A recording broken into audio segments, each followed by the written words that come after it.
राज्य शासनाकडून नुकत्याच पार पडलेल्या तलाठी भरतीमध्ये अनेक विद्यार्थ्यांना नियमबाह्य गुण मिळाल्याने भरती प्रक्रियेवर प्रश्नचिन्ह निर्माण झाले आहे। एका खासगी संस्थेकडून ही भरती प्रक्रिया राबवण्यात आल्याने यामध्ये मोठा घोटाळा झाल्याचा आरोप काँग्रेस प्रदेश प्रवक्ते प्राध्यापक काकासाहेब कुलकर्णी यांनी केला आहे। हजारो रुपयांची फॉर्म फी भरत लाखो विद्यार्थ्यांनी या भरती प्रक्रियेत सहभाग नोंदवला।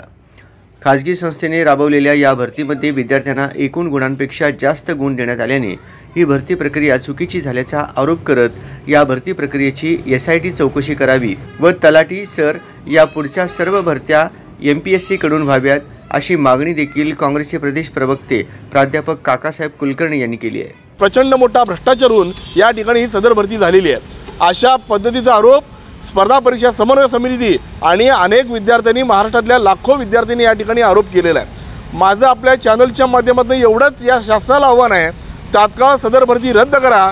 जे मुलं अनेक वर्षापासून आपलं गाव खेड्यापासून पुण्या मुंबईला येऊन हजारो लाखो रुपये खर्च करून अभ्यास करत आहेत, त्या मुलाला न्याय देण्यासाठी सदर भरती पारदर्शक व्हावी या हेतूने तात्काळ सदर भरती रद्द करा आणि तलाठी भरती या पुढच्या सगळ्या भरत्या MPSC कडनं व्हाव्यात आणि सदर झालेल्या भ्रष्टाचाराची SIT कडनं चौकशी व्हावी एवढीच मागणी आपल्या चॅनलच्या माध्यमातून करतो आणि सदर भरती तात्काळ रद्द व्हावी ही देखील मागणी या ठिकाणी मी करतो।